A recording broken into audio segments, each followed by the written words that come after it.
successful program that has bipartisan, it's not even partisan, it's nonpartisan support. We live, we work, we play in the Great Lakes, we love it. President-elect Biden, having won his election in the Great Lakes states, watch him to become a Great Lakes warrior. He will put the protection back in the Environmental Protection Agency. And Gina Ramirez, President-elect Biden has said that he's serious about securing environmental justice, especially for communities of color. What will it take for him to follow through on that promise?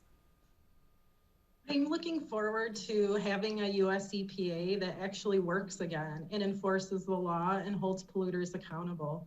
At the highest level, the EPA has not been allowed to do their job these past 4 years.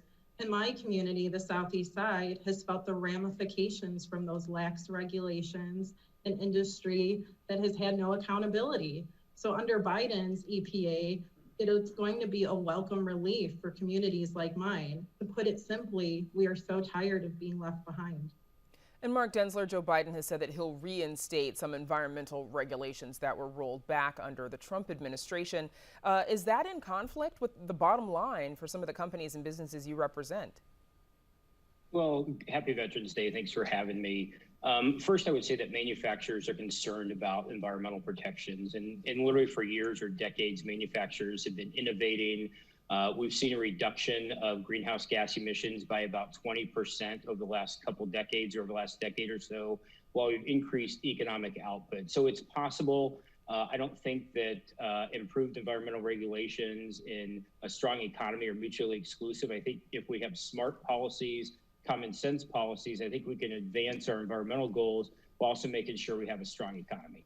Mark, do you not think then that some economic sacrifices might have to be made to achieve climate goals like net zero emissions, for example? Well, I think one of the important things that we have to consider, it's a great question, is we have to look at a number of different factors. Number one, cost. Number two, reliability of energy, for example.